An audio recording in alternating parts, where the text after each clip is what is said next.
Welcome back to the Fire Break. I'm Steve Wolf. As you know, the Fire Break is sponsored by Team Wildfire, developing innovative technology for suppressing and containing wildfires. Check us out on the web at teamwildfire.com. So, first responders. We see some pretty hairy stuff. I don't do a lot of first response anymore, but in my younger years, I did a lot of rescue diving and extrication work, and goodness knows what. I remember on my first day on the job, I responded to the crash of Pan Am Flight 759 and spent 3 days sifting through rubble, trying to figure out whose face went with whose skull and this and that. And, I think they describe those things now as things that you can't unsee. Right. And there's actually a science behind that they get lodged in the visual cortex instead of put away in long-term memory, so you can just get on with your life. Well, back in, oh goodness, this was the early 80s. We didn't have anything called PTSD. We had a thing called walk it off. Yep. And it wasn't the best strategies. Well, Dr. Erica Birkley is with us today. And Dr. Birkley, or Erica, specializes in helping first responders work through some of the stresses that they experience as a result of seeing things that most people never see. And nor would a normal person want to see these things, but it's a necessary part of the job. So, Erica, welcome to the Fire Break. How are you today? I'm doing well, Steve. Thank you for having me. Thank you. So tell me, you're going through school, right? You're working on your maybe, learning psychology, and then you get your master's and then you get your PhD. And at some point along the way, you said, I want to work with first responders. So yeah. How much do you regret that? And depends on the person, right? No, the day, the hour. No. Right. Yeah, I truly wouldn't see myself doing any other work. It's been wow. Yeah, it's poured in to me tremendously. And being a PhD, I've been a nerd since I was young. So, and thinking about research interests, I studied violent offenders for domestic violence. So what makes somebody be aggressive towards their partner? We would even administer ethanol in the lab, if you could imagine that. It was all IRB ethics approved. And my mom is really happy that I ended up working with you all and not studying offenders in a prison setting.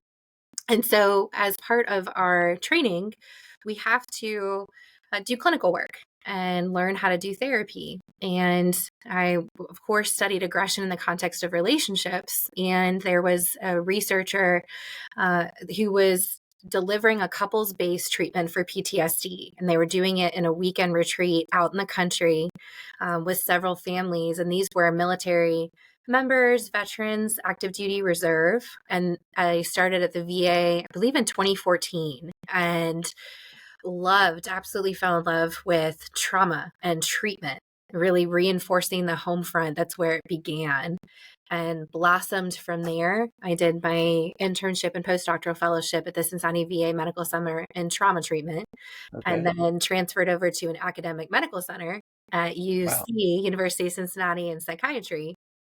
And that was my first exposure to treating first responders. So up until then, the trauma treatment I was doing was not only with veterans and military service providers, but it expanded to members of the community, sexual assault survivors, for example.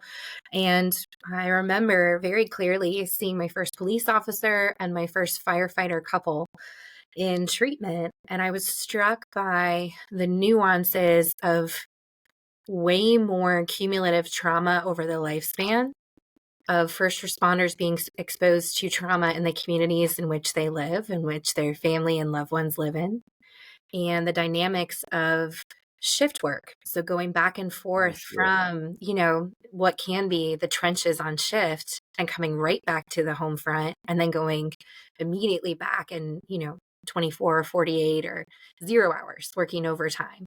Right. So people are getting screwed with it every which way. Correct. Right? They're seeing things that are hard to see and process, very emotionally upsetting. Mm-hmm. And then the normal processes by which we might work through this subconsciously are through sleep, right? And your brain works things out, but your sleep cycle is being disrupted by these strange 24, 48 shifts. We're trying to get people to move to 24/72s. Mhm. There seems to be better reset there, but basically we're beating people down and then keeping them from accessing the ladder that they could climb back up with. Correct. And I had worked on reintegration in the military, which looked incredibly different, right? With month-long deployments versus, Right. and there were lots of nuances and similarities that have crossed over to firefighters coming back and forth between their shifts to home, even reorganizing who's in charge, so to speak, in the household. How are we disciplining the kids? Who's doing meal planning? So some of those nuances I just felt really drawn toward, as Yeah. well as so many strengths that these are very resilient people that are driven to serve ultimately, that would lay their life on the line for the community in a heartbeat, and also are having significant struggle with the back and forth. How do I find some sort of healthy balance in existence when I'm literally living and operating in a very different place and world every couple days? Yeah.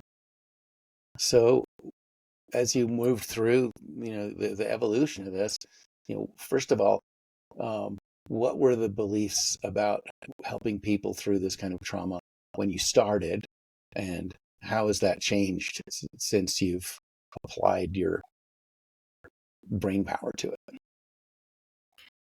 So at the beginning, you learn the theory, right? You learn the academics, the research side of what we know can predict trauma. For example, the more just cumulative trauma exposure anyone has, the more likely their brain is going to have a difficult time recovering from it. And so if you just look at the numbers, the average first responder, medium-sized department, medium call volume, maybe 3 to 5,000 calls a year, is usually in 20 years experiencing 600 to 900 cumulative events.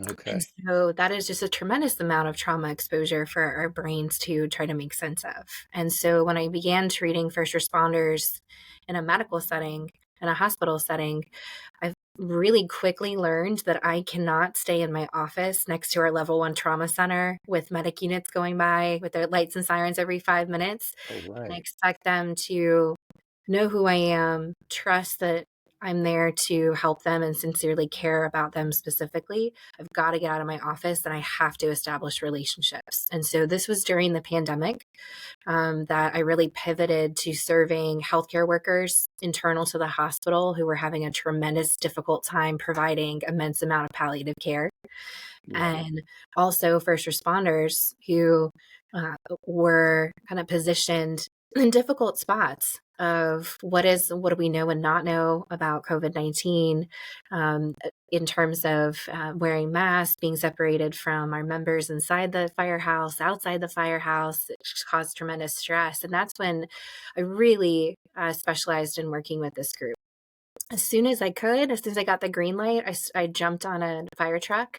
And for the first time, entered the home of somebody you all go on runs for probably all the time. I have a pretty secured upbringing, just privileged upbringing growing up.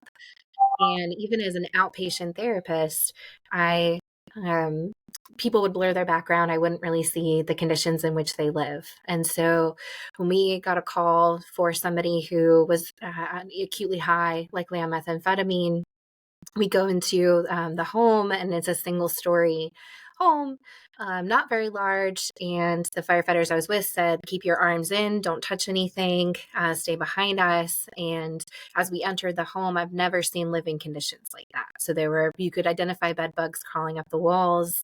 There were 9, 10, 11 adults coming out of a 1-bedroom apartment in all states of active addiction, hoarding all around. And I'm probably describing, Steve, something that you've very, accustomed to and familiar with. But My living room. Yeah. No. for me, it was an eye-opening experience, one I'll Yeah. never forget, Yeah.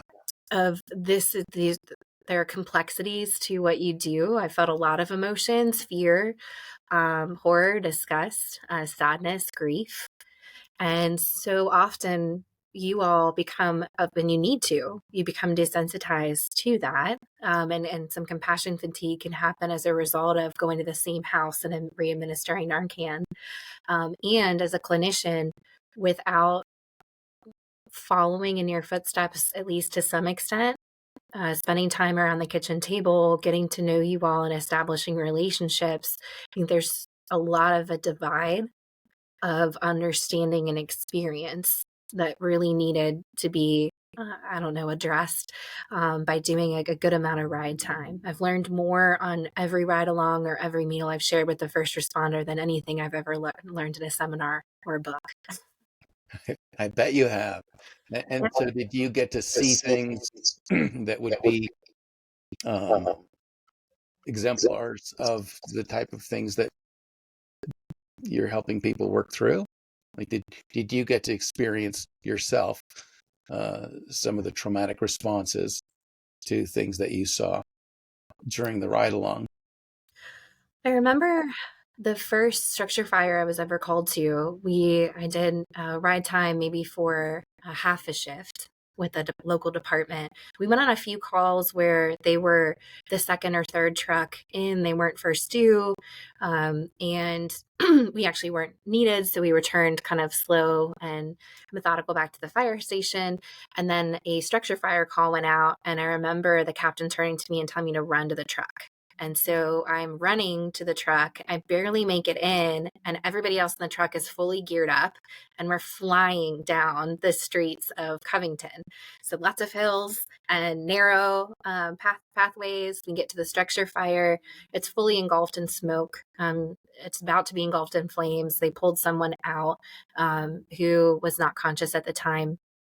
And I'm pulled over to one of the battalion chiefs, and they're laying out something I've never seen, right? Where they're keeping track of who's inside the structure and who's outside the structure. And I think there were 4 or 5 engines that showed up within seconds of each other. And so it was really eyes wide open to that experience, and also really thoughtful and really struck by what you all do in terms of mindset shift. So very quickly, you're going from rescue recovery, and some paramedics are administering aid to that individual. They're unsure if there's another person inside. Some people are breaking windows. Other people are running hose, right? And it's so methodical. And then within not very long, the fire is out, and now you guys are resetting parts of the scene. You are keeping the public back, passing out water amongst each other, cleaning up the trucks. And so what seems like maybe an average Tuesday for a firefighter on a structure fire, to me, I was just blown away by the brain's ability to do that, to go from mindset to mindset really quickly and to execute it well and in a safe manner. And that flexibility helps you all stay safe and mentally well, and is impressive to see. And also, the more complicated or personal a call is, like let's say that was somebody that somebody knew personally, who was dragged out of that home, the more difficulty our brain might have in recovering or making sense. Or, some of the personality types that I get to know in the fire service, if something goes wrong, who do they tend to hold at fault? Right. Right. So do you think about this from a historical and logical perspective as well? At what point, particularly men, needed to develop this ability to shift? That you're home with your partner in your cave and you're picking berries and making a fire, and then now it's time to go hunt, and it's scary, and you're walking through the brush, and the nettles are scraping you, and you don't even notice, because you turned your focus to something different. Right now we're in hunting mode, so now we're the aggressors, not the feared one, not the ones in fear. And then something happens, and now we're the prey. Right? We're running for our lives. So I would imagine that the roots of the ability to do that mindset shifting, are deep and long. Yes, 100%. There's that call to protect, to serve, In working alongside first responders on a therapy side, when we're treating something like active PTSD, a lot of times where they're stuck is when they're rendered powerless or helpless. So they're not able to enter and rescue, or there's a fatality on scene and they're the medic.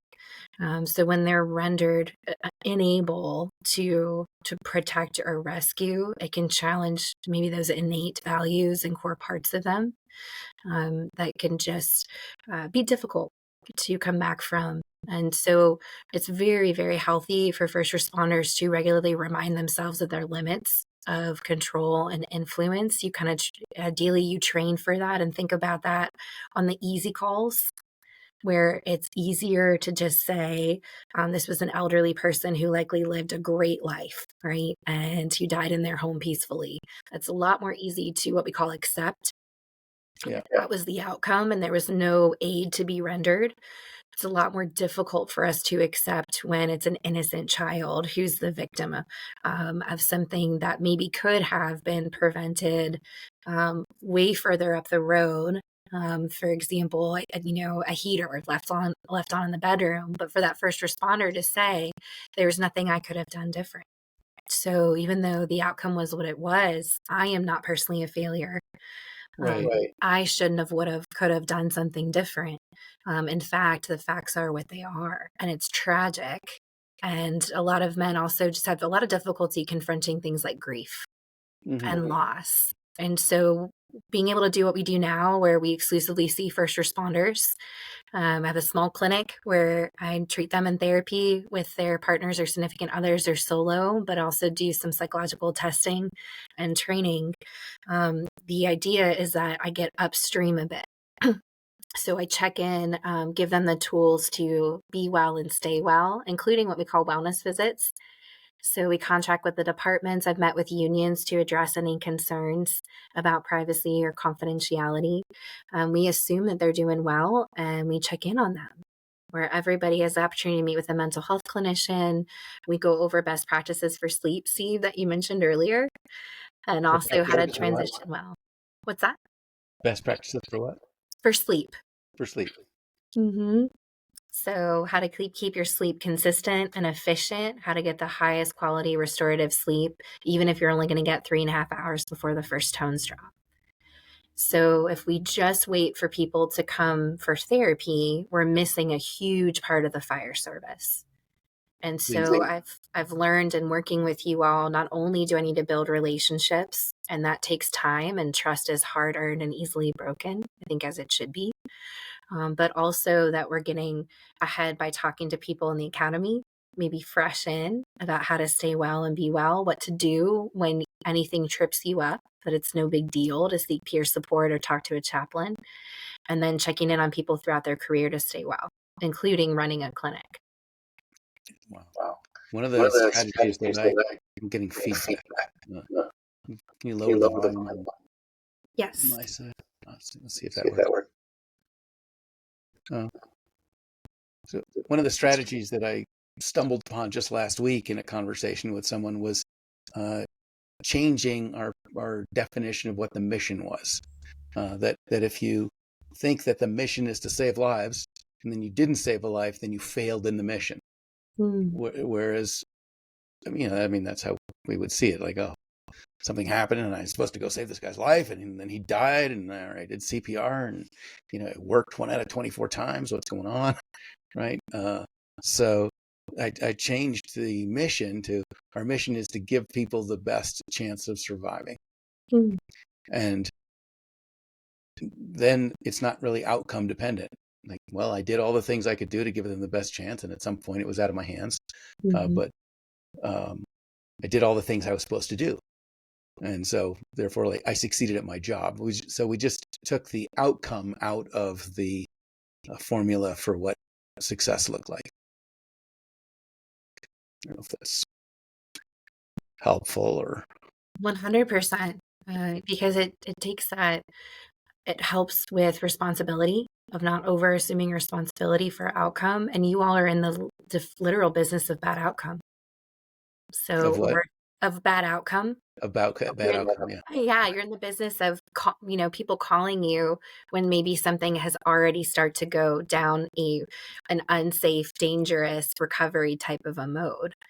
And so it is, I would argue, key, essential to be able to separate outcome from your evaluation of your performance.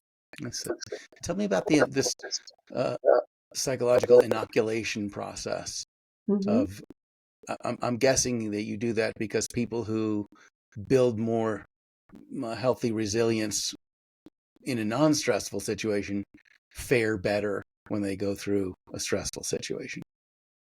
100%. So there are things that we can do to inoculate or guard against exposure. So when I talk to fire personnel in particular, I reference decon, right? So what do you all decon? Or at least what do you know to decontaminate now that maybe you didn't always? Whatever you wore in. Yes. And why? So I had a young guy on probation. He wore his turnout gear, just his pants, right? But his turnout gear into the kitchen, and sitting around the table. And what do you think? He got yelled at, right? Yes. Immediately jumped on, right? Was the getting yelled at the big trauma for the day? Right. Maybe for him, right? But why? Why did they jump on him? Yeah, because he exposed everybody else to the hazmat that he traipsed from the work section into the living section. 100%, right? And it's super obvious when you have hazardous materials on your gear. If you get blood on your uniform, hopefully you're not going to wear it as a badge of honor the rest of shift. Is it as obvious when you all are stressed and emotion contaminated after a run? Not as much, no. Mm-mm. And even and it doesn't stand out as much because Nope. everyone's wearing it. Correct. And Yeah. you all are so good at emotional suppression, literally masking your own internal emotions and even presenting facially like you have it under control. And thank you for doing that as a member of the community. It helps us feel assured on scene. At the same time, that's effortful. So we've done research in the lab that when we have somebody suppress natural irritability and anger just for 5 minutes, they're more aggressive, they have a shorter fuse, they're more likely to make poor health-related choices just for 5 or 10 minutes. And you think about, you all are doing that for hours throughout a shift. And sometimes suppression is not letting up at home either, which blocks the ability to emotionally connect with your partner, with your kids, with your neighbor. And so much of the stress inoculation that we do is helping first responders identify and label their emotion. Just labeling it, putting words to it, down regulates it in the brain, makes it something you can cope with. But also it's doing an internal check-in as well as doing that for each other on shift of, do I need to decontaminate after that call? So I need to bring more awareness and intention because it's not as obvious. Am I feeling frustrated? Because that is... Walk me through that internal dialogue of what you ask yourself. What am I feeling? Correct. Yeah. What am I feeling? What's going on in my that. body? So, like, for example, when I feel frustrated, let's say I'm working with a firefighter in therapy and I'm assigning homework for them to do and they're not doing it, right? I'm naturally going to feel frustrated and disappointed because they want the best for them, but they're not getting the actual dose of treatment. It would be like if I prescribe medication and they're not taking it and they're not getting better, right? Right. So when I personally feel frustrated and I've got a whole day's worth of meeting with people, if I do nothing about that except swallow it, right? By the end of the day, it's not going to impact me very well. And I'm probably not going to release that on my patients or the chiefs I talk to, right? I'm going to take that home and be short with my family. Mm-hmm. Which at my core is not okay. That will never be okay, right? And so the best case scenario is that I feel that heat in my ears. They tend to get a little red. I feel the weight in my chest. And with anger, it's activating. So ideally, I work that out physically. I go and take a walk outside our clinic for a couple of blocks and come back and just say, I'm going to let this go. I'm going to release this, right? This is not my responsibility. I've got to let go of that outcome. I did what I could to build up that person, really encourage them and instill hope. And I'm also human. I feel frustrated and disappointed because I care so much about them getting better. Yeah. Similarly to what you all are experiencing in the field with your patients and your calls. So maybe in the firehouse, even getting on my way back in the truck, I'm slowing down my breathing and extending my exhale. Those are the two active ingredients to slam the brakes on your heart rate. Slowing down your breathing and extending your exhale. Yep, longer than the inhale. So a lot of firefighters will talk about box breathing. We say just make it a rectangle. So when you completely let that oxygen go, what you're doing is bringing your heart rate down manually. And it's signaling to your brain that you do not need to continue to release stress hormone like cortisol and adrenaline. For a lot of career firefighter medics and EMTs, it's a slow drip in the background. And that is a main contributor to increased cardiovascular risk. Tell me about the other side. Well, so you've seen something, you get on high alert, and then the high alert never goes off because you continue to receive a low level stimulus that's just enough to tell your brain, don't relax. Right? Correct. Until we're home in bed in the hot tub or whatever, like we're staying on alert and we're going to stress our adrenals, indefinitely. Right. So that's the negative side of that. Tell me about on the I won't say the positive side, but on the addictive side, that there is a certain addiction to adrenaline. Yeah. I remember when I started working my ER clinicals, it wasn't uncommon for me to reverse the 24/72 and to stay in the ER for 3 days at a time. Mm-hmm. I didn't want to miss the next, major trauma case. Yes. So I've worked with chiefs that are always on call and never off call. That is incredibly problematic, right? That's going to take a real toll on your body. Firefighters who won't turn off, their 911 alerts. So whatever that name of that system is in your region, Right. it is taking a toll. Your brain is not able to fully differentiate when those calls come across that you're not responding to them. And so there is an importance of rest and break and bringing down that sense of on edge and alertness. And for a lot of people, if that's uncomfortable for you to think about, it's something to work on. It's something that you need to work on and ask your cardiologist, right? I'm just on the mental health side psychologist, but there's a huge overlap between intentional stress relief and protecting your heart health, even bringing down your resting heart rate. With the chasing adrenaline, it turns out I have been just heartbroken over the past couple months working with first responders. So many that are coming in reporting infidelity and affairs, and On their part or their partner's part or both? Both, all the way around. Negative impacts at work, at home, on their kids, and that we see this so much more commonly occurring in professions like the fire service. And the question is why? And neurochemically, this adrenaline, I would argue strongly, is part of the equation. And so there are neurochemicals that are released when you first start interacting with somebody that you're attracted to that will never be the same if you were engaged in a relationship with that person. So if you think about, like, if you're married or even dating somebody for a long time, think about the first couple weeks, right? So you have a lot of anticipation. Maybe you can't sleep. You have this butterfly feeling in your stomach. You have obsessive thoughts. You are very focused on that person. You're very motivated to pursue them, interact with them, have conversation with them, get any attention from them. Turns out men get a dump of testosterone and adrenaline, but also serotonin, which is a motivating hormone, at levels that will never be replicated in a long-term stable romantic relationship. They just can't be. It's way more similar than different than like a first hit of cocaine and people chasing that high. Your brain will never get the same high as the initial first interaction. So when you have a first initial interaction with somebody who's not maybe your committed romantic partner, and they give you attention and they give you time, it does signal that adrenaline. And so that naturally can be something that we seek. It can also be an escape from other parts of our life that are uncomfortable or painful that we don't want to think about, right?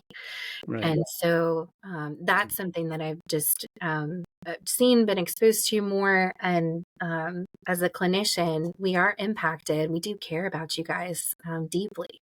And so when I say that, I've also had first responders say, Erica, I heard you talk at a training a couple of years ago. I was struggling with XYZ.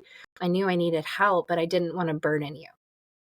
So there's this kind of catch-22 place of, we care about you, but please know that we are walking the same walk we're asking you to. We're dealing with our own emotion, right? Even if it's Sure. related to what we hear you struggling with, so that we can stay well and help pull you out, stabilize you, remind you that you are a human being. There's no thought, feeling, or behavior you've ever engaged in, right, that makes you unworthy, unlovable of care, compassion, empathy. Tell me about the salve effect. I'm guessing that if you're experiencing PTSD, or you're dealing with, the daily ongoing trauma, that creates one set of chemical and thought processes that are, fundamentally painful. And then when you talked about this, this new stage of an illicit relationship, and now you get the dump of, I think you said, testosterone, adrenaline, and serotonin. Mm-hmm. Does that act as an anesthetic to, provide some relief from the stress feelings that you're normally going through? Very likely, yes. So a lot of what we reach for to dampen pain, even pain receptors, are things that feel good. Social support, so having specific support that feels good, letting other people know how to support us, is actually the number one preventative for PTSD. Wow. It even relieves subjective ratings of chronic pain. And so when you identify and tell somebody how to show up for you in a meaningful way and what you don't need support-wise, Mm-hmm. unit days that do that more often, they report increased trust, increased job satisfaction, and reduced stress. What was the increased first thing you said? Increased trust Trust. Okay. among the members. And so when you think about some of the things that can get us into trouble, like seeking attention from somebody who's not our romantic partner, or maybe doesn't have our best interest or shared values in mind, and you flip that to, I'm going to seek support from somebody I know genuinely has my back, right? I'm going to Yeah. ask my shift mate, right? Hey, when you run to the grocery store, can you just get me my favorite drink, right? That would make me feel cared about. Or you notice somebody who's off, right? And it's a whole thing to work with somebody for 8 hours like me. If somebody's off, it's another thing to live with somebody and treat Right. patients that are off. So it's to your benefit to say, hey man, what can I do for you? Can I take over one of your chores? Do you need to call home or just disappear and chill for 20 minutes? I can run point. I can even take over driving the rest of the shift. Hey, do you have any preference on what we cook for a meal today? And so you're not sharing any information that's personal. You're not asking about anything. You're still staying professional. Right. And you are saying, can I come alongside you and do something that's going to uplift you, protect you, and help relieve some stress? And that makes us feel cared about, right? Right. So Right. that actually provides this more powerful healing for pain. That's actually kind of a direct route, versus so often we seek these quick fixes. Like a large chocolate milkshake is not in my best interest or my gut's best interest. Right. Versus asking a friend for a hug and saying, I'm having a day where I feel like what I'm doing is not making a difference and I'm just in my head about it. And I don't need you to inflate my ego. I just need you to come alongside me and say it's all right to feel that way sometimes. So I'm literally giving a person a roadmap of how to support me in a way that is healthy and in line with my values. Wow. And you're and going about that in that professional way is so intentional. Right. And it feels like the opposite of what, many people would experience in their long-term relationship. right? When you say, "Oh, you seem moody. What's wrong?" Well, if you loved me, you'd know. Correct. Which is just so unfair. And I've done that. I can't even tell you how many times. Like, my husband is truly the better half of our relationship. Where like, that's just ridiculous. We're not good mind readers. Doesn't matter how long you've been with the person. And I'm sabotaging myself, the relationship, and taking away the peace in our home over what? Right? Pride, ego. Versus we've gotten better. And this came from a police husband and wife who do this, where they do a check-in before they come home. So Oh, wow. when they're leaving work and coming home, they'll say, essentially, like, what do you need to feel supported? What's your energy level? So if one of them is like, I got my butt kicked today and I'm exhausted, you've given your partner a heads up, but then you're going to also tell them, I need to go to the gym and sit in the sauna. Or can you kind of take the kids and just be outside so I can have a 20-minute shower when I get home? You're giving them a literal roadmap of what you need. You're spelling it out. It invites them to do the same. Because Yeah. we're not good at guessing, and then that does tremendous healthy things for the home front and really helps adjust down that adrenaline activation, right? That so many of our firefighter medics are dealing with, is they're telling their home front what they need specifically. And that's an awesome parenting strategy, no matter how old your kids are. Yeah. Daddy needs a break. I love you tremendously. I'm going to be a better, happier, more engaged dad in 20 minutes than if I were to force kind of directly going into that mode the minute I hit the door. Right? Right. And so Men need to come home and lick their wounds for a minute before they can be social. Right. If you need to. Yeah, if you need to. Right. Yeah, but it's, why not let the person know? So also they don't take it personal, right? Oh, you just don't want to be with me or the kids. Well, that's not it at all. At all. No. Right. Yeah. Right. I just need to reset. Yeah. That's powerful. I don't know if you've seen the TV show The Rookie. He's a cop and she's a firefighter paramedic. Wow. Right. And, they don't really ever go into the downside of the dynamic of two really stressful jobs coming home. Right. On that. But I would imagine that type of a scenario is not uncommon. Not at all. And you think about the complexities of working shift and how do we prioritize our relationship. So I'm personally committed to protecting the home front. And there's been many times, unfortunately, in my career where Andrew and I were good. So I'm like, I like him. Like, he's, I like hanging out with him. We're good. Our relationship is doing fine. I'm going to back burner it. Right. So I can focus on my career. So I can focus on being a mom to a young kiddo. And that doesn't work well. Right. That's my chosen person of all the people out there. Right. And I want to pour in my best self and invest my best self in that relationship, including growth points and asking, what can I do different? What can I be working on? Right. We do that at work naturally. I remember getting an annual review. I was killing it at work. Early promotion, 60, 70 hours. I come home with all my gold stars and lay them at my husband's feet. And my ego was so out of control that I thought that I was doing an awesome job as a wife and mom. And my daughter at the time was maybe 18 months, right? And I'm like, Andrew, you know what? Like, there's not an annual review for marriage. Like, how am I doing, right? And I'm elbowing it. Like, how am I doing? Like, tell me how great I am, right? And he starts crying. Wow. And he said, we get the coffee grounds. We get your leftovers. He goes, we've known each other since we were teenagers. He's like, I know who you are, but we don't see Erica. You're irritable. You're sleeping too much. And it was a gut punch. And unfortunately, I needed several of those in order to step back. That's been a huge part of moving into private practice, of reconnecting with our Christian faith, of putting our family first. I have a commute of 2 blocks from home, which is a tremendous blessing. Right. I'm finally put my daughter on the bus, taking her off the bus. But those were all intentional moves of taking steps back and doing more stress protection at work, resetting, using peer support myself on a weekly basis.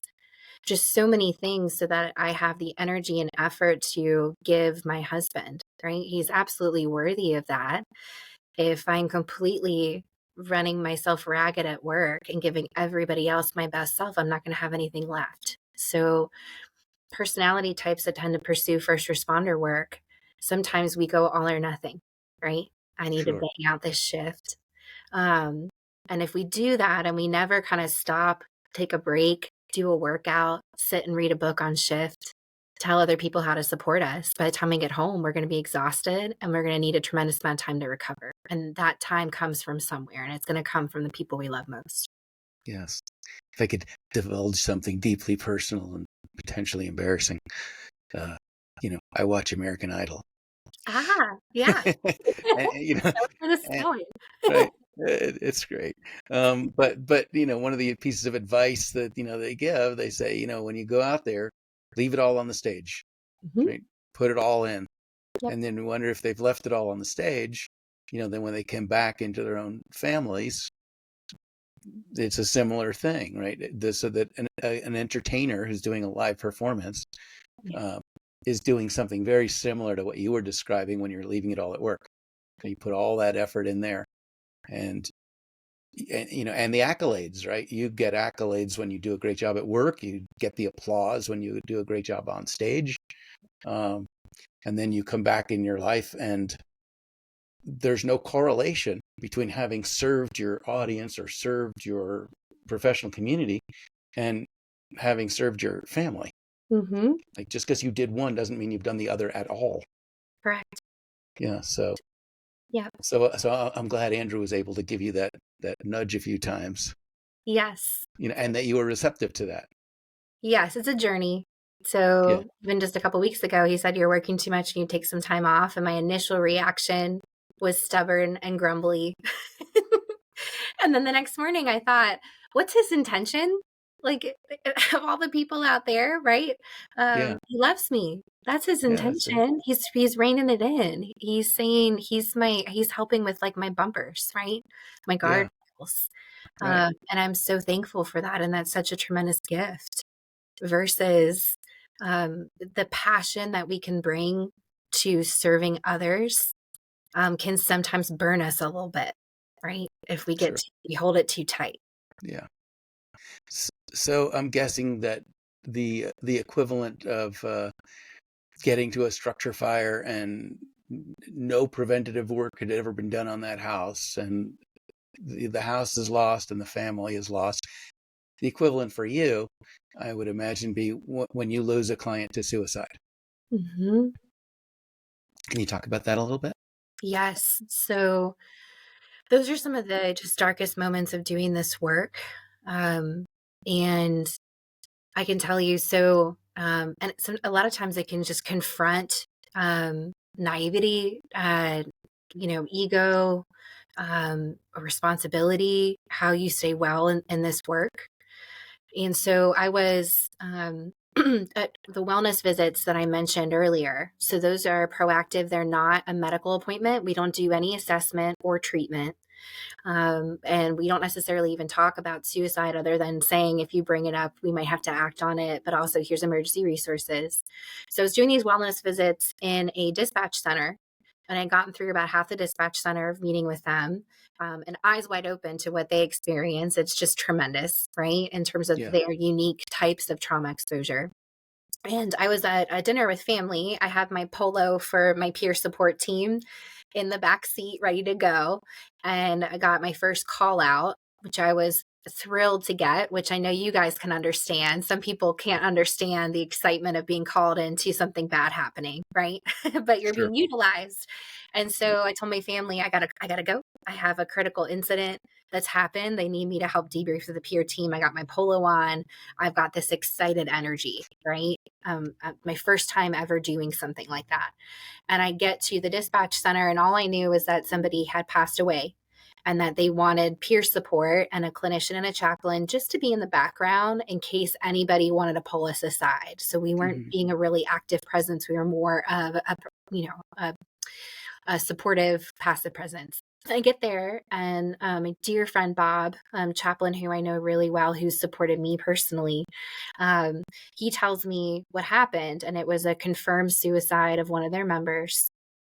And I turn white. And he goes, 𝐟𝐶𝐭, what's wrong? And I said, I saw that person 3 days ago for a wellness visit, right? And so you can imagine what some of those thoughts and emotions were running through my head. What did I miss? Correct. Sure. Yeah. Yeah. Shoulda, woulda, couldas. Yep. We all can get so plagued from. And I was supposed to be there in a professional capacity to support other people. Right. Yeah. Right. And so in that moment, I'm trying to like process my own stuff. I'm trying to bury it as quickly as I can because I'm trying to stay in professional help mode. Right. Right. Like you Yeah. guys in uniform on scene. But I was compromised. And so I told the team, I'm like, I am questioning whether it's ethical for me to provide the support service. Mm-hmm. And so I call one of my girlfriends who's a trauma psychologist from the VA in Chicago. And I get on the phone and I'm like, hey, Megan, you know, I'm supposed to be here providing service, but I'm not sure if I should. And she just interrupts me and she says, Erica, something's wrong. I can hear it in your voice. I can hear the intensity of emotion in your voice. Whatever you're about to do, you should not be doing in a professional capacity. And I went, wow, right? Not only is Yeah. that someone who knows me, but that's someone who has the strength of character and in mind to say, you need to sit down. You need to sit out, right? Yeah. And we need those people in our life. Gosh, we need those people. And so I went back to the group and said, I ethically can't do this. I am so, so sorry. You'll need to call another clinician. And I started crying. And I don't like crying in front of others, which might be weird as a therapist, right? When I'm stubborn in private. And so that team knew, of course, that faith is so such a strength source of support for me. So they delayed the intervention for the agency so that they could sit and pray over me and hug me and provide me with comfort. Wow. And so in the moment, it Wow. was so cathartic and it Yes. was so loving. And also in my head, what do you think I felt? I was supposed to be called to help, and they're helping me instead of the You're people. probably feeling two things, right? So you're feeling guilty that you're not able to provide what they called you for. Right? You're feeling embarrassed because you're having this emotional reaction when you're supposed to be the professional. 100%. And hopefully some part of you is also feeling the value of the compassion that your peers are providing to you. 100%, right? Yeah. I'm being flooded. And that you shouldn't need it. Emotion. Right. Right. Right. Right. Yeah. It's complicated. It was so complicated. And so I left. I immediately started engaging my social support network. So I called another Rabbi Mindy, who is fantastic. I called my friend Joe. I talked to my husband. I talked to my mom. That was a Saturday, and I was to return to that agency to continue to provide proactive wellness services on Monday. So in order for me to decontaminate, so to speak, and this, I had to deploy 10 coping mechanisms. We canceled some of our plans. I spent time at the gym, in the sauna. I had people challenge that self-blame that I could have, should have, would have done something different. I also hold confidentiality. So that's some of the lonely part that can be difficult to navigate is how do I, as a professional, stay well when I can't disclose details. And so talking to other clinicians and talking to Rabbi and Chaplain who have very similar roles, as well as you all, was incredibly needed, but was also the hardest move. So the temptation was to isolate, was to shut down, was for my ego to take over and say not a big deal. And the harder path and the healthier path was just to face it, to get it out, to grieve. I even was tearful in front of my now 9-year-old daughter. And I don't like to be, but what do you think happened when I came home and I was tearful? She met me at the car, right? And what do you think the average 9-year-old girl would do? Their mom's Give you a crying. hug. Yeah. And she rubbed me back and she said, it's okay to be sad, mommy, let it out, which made me cry more. Sure. Because it was so validating and it was so sincere. So when we allow other people to see our true pain, we allow them to authentically show up for it. And it builds that trust. Even though I don't like the taste of it, I don't like being, I didn't like so many parts of how that went down. Right. It's Sure. still, it kind of like talking about it. Um, it is an awful event that occurred, but I no longer have guilt doesn't show up. It just doesn't fit. Right. I was able to reconcile that. And so for first responders out there where they haven't been able to reconcile regret or guilt or shame, Hmm. that stuckness might require what we call evidence-based treatment. So you just have to make sure you're getting the type of treatment we know works. The crazy thing when I talk to medics about this is, what percentage of medics, Steve, do you think are practicing science-based paramedicine out in the field? Paramedicine? Well, I'm sorry, science-based medicine as a paramedic, excuse me. Oh, most of it. Yeah, like following protocols, Right. right? Like delivering Right. medication that's Most of it, but yeah, yeah, but I when I did it, I felt there were two things that were of value: yeah. CPR and holding someone's hand and making contact with them. Mm, And then everything else was just kind of an in between, um, that would have resolved one way, that a broken leg, a broken arm, a cut, a scrape, or whatever. Like, right. the value wasn't in the bandage. I always perceived that the patient's primary benefit was feeling like somebody cared about them and having a connection. Yeah, that's profound and can't be overstated. And when we look at what the number one predictor of outcome is in any kind of talk therapy, it's the Hmm. relationship with the provider. It's even more powerful than the PTSD intervention itself. Yeah. And it's the extent to which people feel cared about and trusted, but also that they have a strong working alliance, that they're in agreement with the therapist of what the target is for treatment and what the game plan is to get after it. And that human component of authentic caring, I think, is one of the most powerful things we have to offer each other. Absolutely. And when they talk about, firefighter or police officer suicides, Mhm. it's I think temporally very connected to what you're saying about the peer group support being the most powerful antidote, Yeah. and therefore we see the highest suicides when people have retired, because they take all the stress with them, but they lose the support group that they got to interact with every day. Yeah, it's massively protective, right? And then those lies in our head that we don't belong or we're not worthy or that what we're struggling with, the pain that we're in, is never going to get better. Hopelessness and despair can take over. And you, I mean, you heard me mention the people in my life that call me out, that know my vulnerabilities and Yeah. how valuable they are to have in place, and checking in on each other and caring, even when it's difficult. That's what transforms wellness in an agency. So when we do that and we pull that, right, what really matters to people is, did the person not just talk the talk, but did they walk the walk? Did they actually come to roll call or jump in the cruiser with me? Did they know what's going on at home? Not overstepping a professional boundary, but Right. saying, congratulations on the birth of your kid. Yeah. Or thank you for sharing that your mom's in hospice. Just how are you doing? Can I support you in any way? Please know that I'm thinking about you.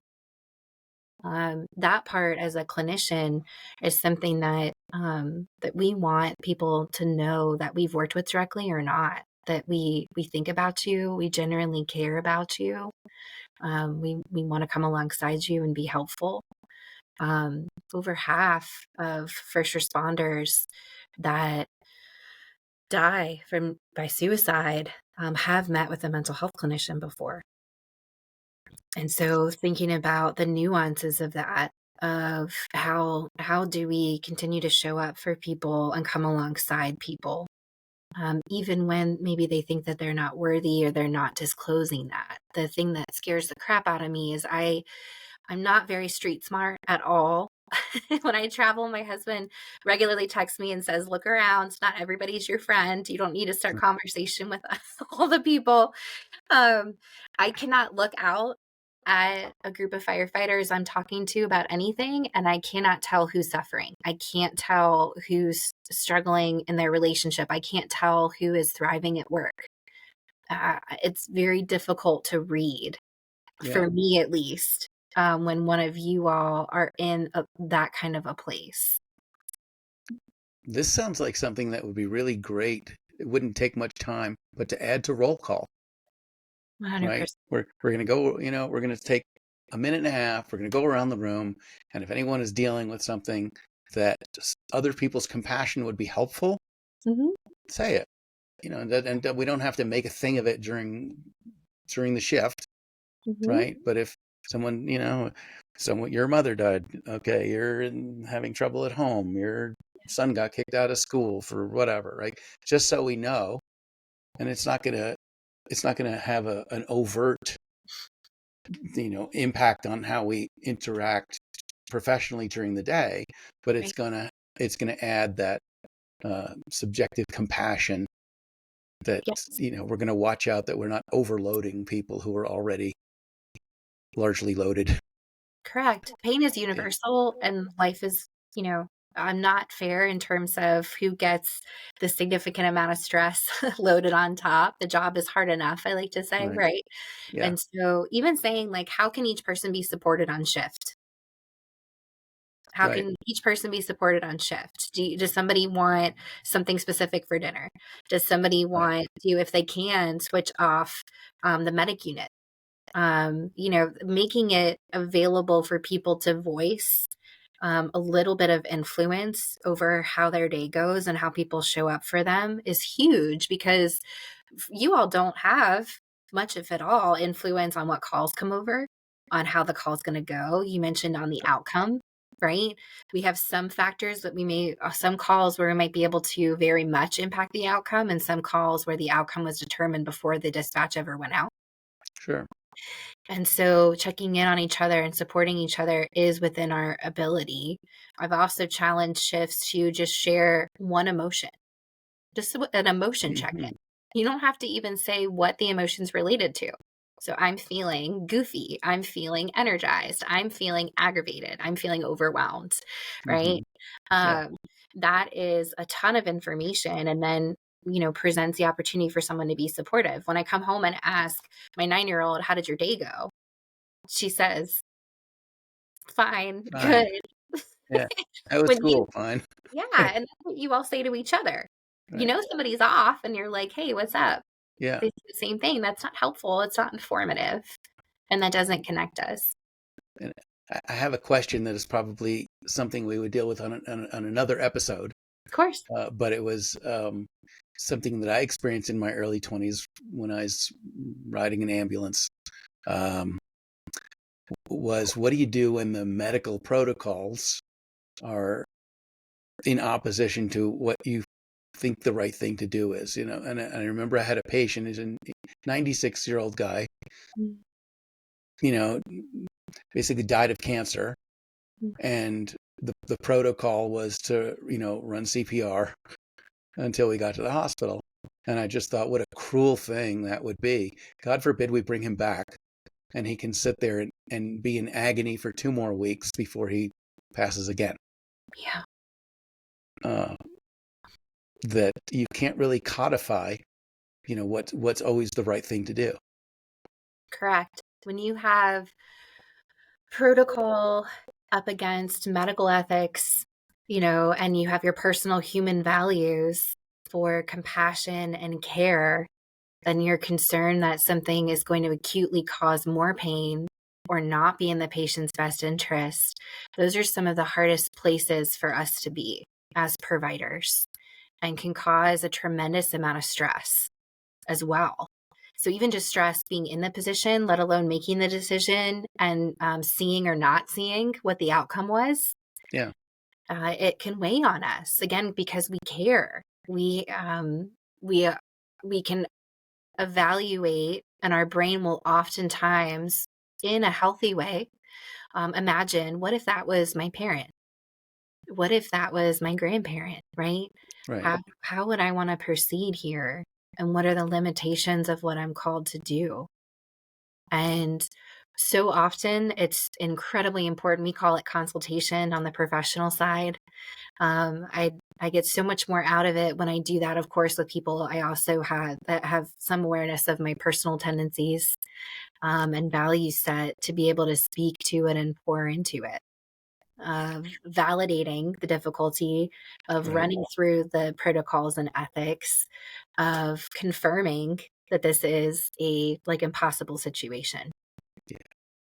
And that sometimes we're called to make choices that maybe no matter what the path, there's going to be difficult or painful emotion associated. 𝐸rika, this has been one of the most fascinating interviews I've done on the show.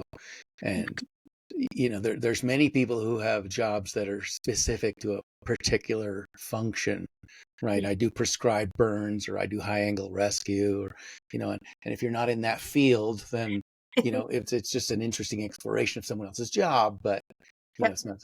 But what you do really touches every single person that I work with, regardless of what their specialty is, and you make it possible for people to give their best to the community that they serve. So I want to thank you so much, for the work that you do, and for taking an hour to share that with our audience here. Oh, you're so welcome, Steve. And it's meaningful. I take it with me. I wasn't always able to do that. I don't know about you guys, but sometimes you shake off when somebody says thank you, or you're like, it's a part of the job. But that somebody, they didn't have to say that, kind of putting their heart out and saying, we appreciate you.